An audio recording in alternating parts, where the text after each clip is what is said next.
এই যে সময় আমরা বসবাস করছি, এটি একটা নেশার যুগ।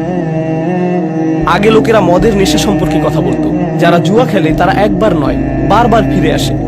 তারা তাদের বাড়ি হারায়, পরিবার হারায়, এবং তারা এটা বন্ধ করতে পারে না। মাদক একটি নেশা হতে পারে।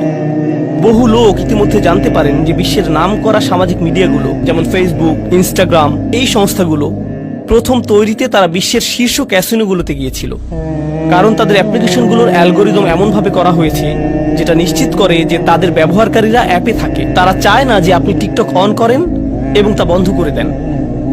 তারা চায় যে আপনি এটা অন করেন, সোয়াইপ করেন, আবার সোয়াইপ করেন, আবার সোয়াইপ করেন এবং করতেই থাকেন। এই অ্যালগোরিদম বানাতে তাদের মানুষের আচরণ অধ্যয়ন করতে হয়েছিল। তাই তারা ক্যাসিনোতে গিয়েছিল এবং সেখান থেকে সেরা সাইকোলজিস্ট নিয়ে আসে, কারণ ক্যাসিনো শিল্প প্রথমে সাইকোলজিস্ট নিয়োগ দিয়েছিল যাতে লোকেরা স্লট মেশিনে বসে টাকা বের করতে পারে। তাদের উদ্দেশ্য ছিল আমাদেরকে সেখানে কতটুকু সময় ধরে রাখতে পারে, কারণ তারা সেখানে আমাদেরকে যত লম্বা সময় সম্ভব ধরে রাখতে পারবে আমরা আরো বেশি আসক্ত হব।